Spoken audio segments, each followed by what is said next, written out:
Hello, Virgos, and welcome to your March 2024 horoscope. If you are new here, welcome. And if you are a returning viewer, welcome back and thank you for joining me today. So, here today, I'm going to discuss the main astrological events happening in the month of March, and I'll tell you how they will influence your zodiac sign on a deeper level. I follow Western astrology tropical zodiac, so welcome. And this horoscope is most accurate for your rising sign, also called the ascendant sign. However, you can also watch it for your moon sign or your sun sign if you wish, just to get a bigger picture and a wider perspective upon your life. All right, so here, as we begin the month, Venus is still in Aquarius, and Venus will connect with Uranus on the 3rd of March by a square. So first of all, let's think about what does Venus represent. Venus represents that sensible energy that is connected to harmony and balance, but also love, relationships, creativity. And Uranus is connected to the unexpected, the unconventional, unique experiences. Anything that happens out of the blue, suddenly, that's Uranus. Squares represent tense energies that require effort, that require getting out of our comfort zone very often as well.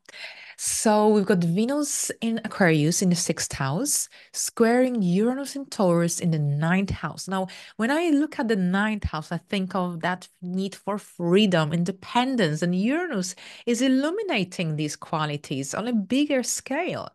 Now, Venus in the sixth house wants to have a little bit of fun, a little bit of pleasure. And perhaps there is something that is standing in the way and is creating restrictions and limitations. And Venus is suddenly wants to break free, break away. So overall, this square on the 3rd of March, as we begin the month, can create a certain degree of disruption in your daily life when it comes to your perhaps when it comes to your journey to your work, when it comes to anything to do with things happening in your work environment or generally in your daily life. So yes, this disruption, which could be due to another person or perhaps some external influences that are out of your control. Whatever the scenario here, with Uranian influence or under that Uranian influence, it's really, really important to be flexible, open-minded, and prepared that something might not go your way or as you have planned. This way it will be easier for you to deal with these energies and just move on and get on with other activities and tasks of the day. All right, so here, whatever happens here, it's you might have this really strong need to break free from certain routines, responsibilities, tasks. Perhaps if you've been really working very hard, and if there has been so much happening in your daily life with your work, and I wouldn't be surprised because there was so much happening in Aquarius in February that here, as we are in Pisces season and Venus is still in Aquarius, squaring Uranus in Taurus, you might just say enough is enough. And you might want to implement some changes, adjustments into your daily routine, daily responsibilities as well. Perhaps you want to free yourself from some obligations. Now, here, on the other hand, this could be about some unexpected also opportunities for learning, for studying, for perhaps expanding your wisdom horizons in some way. But whatever that comes up around this time, it's essential for you to generally to assess the situation carefully, see the pros and cons as well of any decisions you want to make around this time. Right. So on the 10th, we've got a new moon in Pisces in your one-to-one area, relationships, one-to-one connections as well. A new moon is about new beginnings. This is when the sun and the moon meet at the same degree in the same sign. This is the beginning of a new lunar cycle. And this new moon is actually very significant because it connects to the lunar cycle that will produce a lunar eclipse next year in September 2025. 5. So take notes here if you can, and if you feel like, of course, and see what kind of energies and situations emerge around this time, because it will be very, very useful for you next year in September if you can refer to your notes, if you can refer to your diary. Now, yes, so new beginnings in this area of your life, a new connection, a new contract, new relationship, new realizations, new membership, perhaps a therapy, coaching session, whatever it is here. It's all about these one-to-ones. So you might be signing a new contract, a house contract where you're renting a room, or perhaps a dental. I always say dental because of my dental plan here, but orthodontist plan. But here, this could be generally a contract with someone who's helping you with a certain goal. Or perhaps this could be about a new connection, friendship, relationship here. Now we've got the Saturn and Neptune circulating around this new moon. Saturn is all about stability, structure, discipline. Whatever that you decide around this new moon is likely to have long-lasting results and outcomes, especially since it will generally lead to that lunar eclipse next year in September. Neptune brings a certain degree of delusion and illusion as well. So for this reason, it's essential that you are grounded in reality at this time, that you are conscious of the decisions you are making at this point. Saturn is all about responsibility, discipline, order, boundaries. Perhaps you want to set clear boundaries with another person, and perhaps you've got this strong realization that you need to set clear boundaries with other people moving forward, so that you don't welcome just anyone into your life in order to avoid unnecessary disappointments.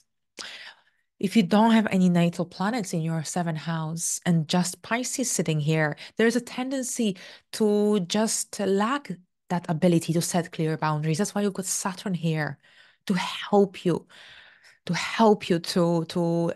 learn to set these boundaries. And here we will have Saturn and Venus conjunction on the 21st of March. And I think this conjunction will be very much connected to these boundaries, or that idea of setting clear and healthy boundaries with other people. So yes, so that's the new moon. Now on the 17th, the sun will reach the degree of Neptune. We've got a conjunction, Cazimi conjunction here, which is a very intuitive time, full of compassion, empathy, and overall really beautiful energy here that can help you to be in alignment with another. With the Sun and Neptune conjunction in your seventh house, it might be difficult to distinguish your own emotions and feelings from other people or person. So for this reason, it's really important here on the 17th to remember about these healthy boundaries, but also remember about clear, authentic communication so that you can avoid any unnecessary misunderstandings. Overall, the Sun and Neptune conjunction in your seventh house gives you that ability to connect with others on a deeper level. And if it's not about love, this could be about even connecting with another person, a friend, or someone that you meet randomly somewhere out and about. You might have this really eye-opening and inspiring conversation that could help you or that could be eye-opening. Now, on a different level, perhaps you'll have an astrology or session or some healing session around this time. Something that could help you to open your heart. I think it's really interesting because it's for you, it's in the seventh house. So it could be of a very spiritual nature. Now, on the 21st, Venus and Saturn will meet in Pisces at 12 degrees. So here again, I think this is definitely connected to these boundaries. There could be some memories coming back from the past for some. Saturn is connected to the past karma. And you might be reviewing, reassessing some situations from the past when these healthy boundaries were set in place. And there could be lots of thinking involved at this point, because this conjunction brings a lot of seriousness in the air.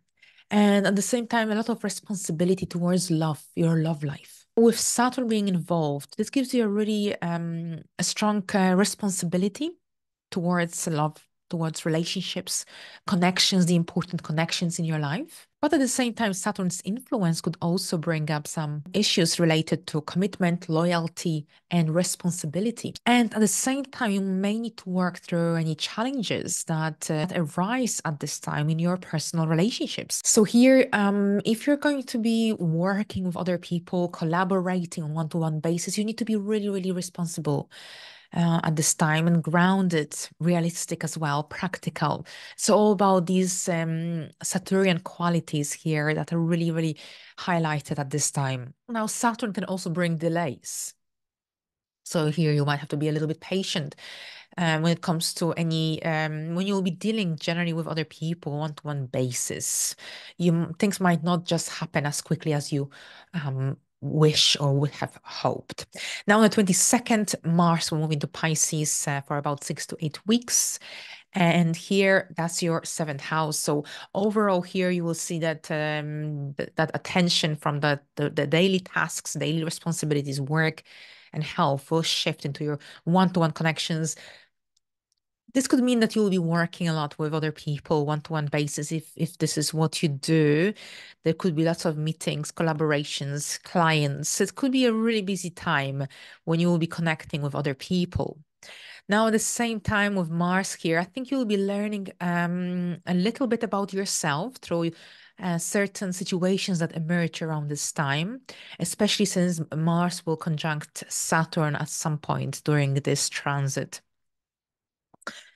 And here with Mars and Saturn is Mars is all about speed and drive, and Saturn likes to take its time.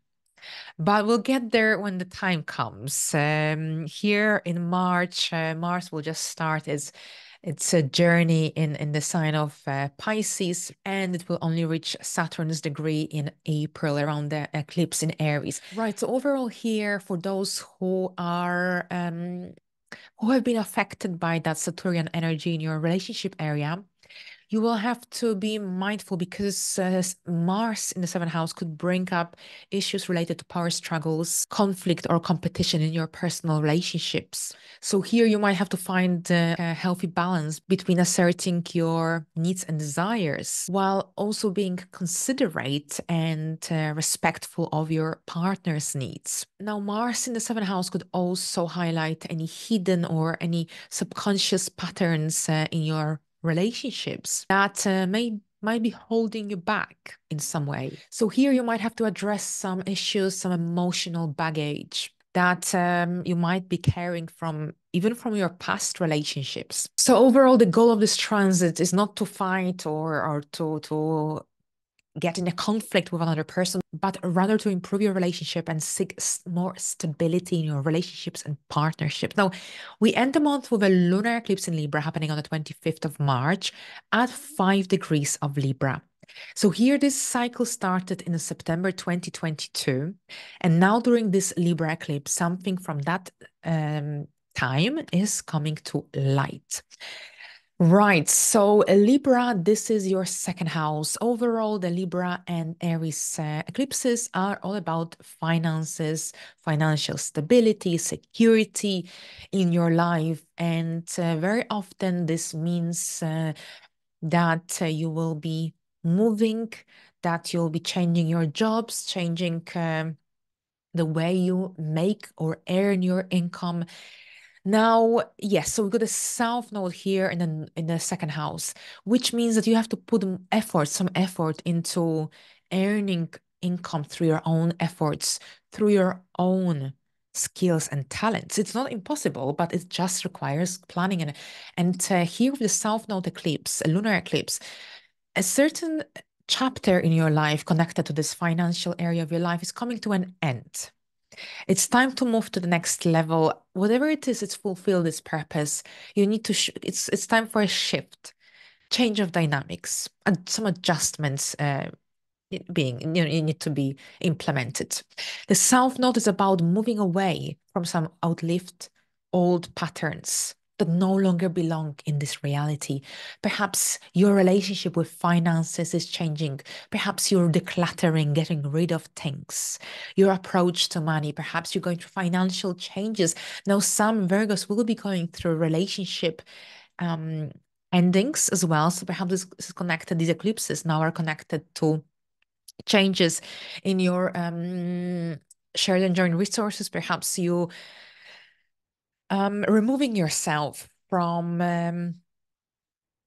the mutual resources and finances, and you seek independence. This could be also the case. Now, this could be also about a new job, new source of income, without a doubt. But at the same time, something is coming to an end in this area of your life. Something is generally being eliminated. That's the South Node. So think carefully. And at the same time, whatever that occurs here, this will help you to feel more confident about yourself. This will increase your self-worth and self-esteem as well. So lots of different possibilities here, my dear Virgos. I'll discuss this further closer to the day. We've got an out of sign opposition as well during this time. So you need to think carefully. Neptune can bring some cloudiness into the air and perhaps make you reevaluate your priorities, your values as well. At the same time, force you to make some important decisions regarding your finances. We'll discuss this further in a few weeks. In the meantime, have a good month. And until the next time, bye for now.